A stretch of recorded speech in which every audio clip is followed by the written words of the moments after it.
Hi to all అండి. మీరు ఈ వీడియో చూసే టైంకు మీ పర్సన్ యొక్క ఎనర్జీస్ అయితే ఎలా ఉన్నాయో చూద్దామండి.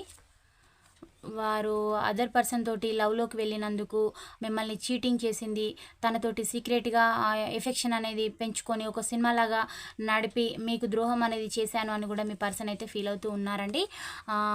మొత్తం ఇప్పుడు ఆ జీవితంలోకి వెళ్ళినందుకు జీవితం అనేది లేకుండా తన జీవితం ఖాళీ చేసుకొని తనతో పాటు మీ జీవితాన్ని కూడా ఏం లేకుండా మిగిల్చడం అయితే జరిగింది. అంటే డబ్బు, money, physical relation, affections, caring అన్నీ కూడా మిస్ చేసుకున్నట్టుగా మీ వ్యక్తి అయితే ఫీల్ అవుతూ ఉన్నారు.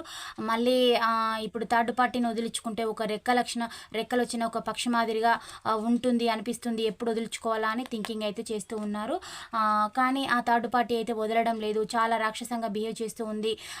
తనను వదిలించుకోవడం అంత ఈజీ అయితే కాదు అని కూడా మీ వ్యక్తి అయితే అంటూ ఉన్నారు.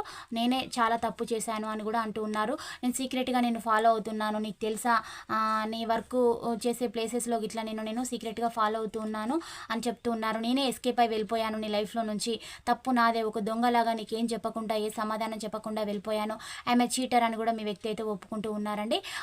ఈ పాయింట్స్ రెజనేట్ అయిన వాళ్ళు రిసీవ్ చేసుకోండి, పాజిటివిటీని క్లైమ్ చేసుకోండి. ఛానల్ని లైక్ చేయడం, సబ్స్క్రైబ్ చేయడం మర్చిపోద్దు. Thank you for watching. Next వీడియోలో కలుసుకుందాం. బాయ్, సీ యూ అండి.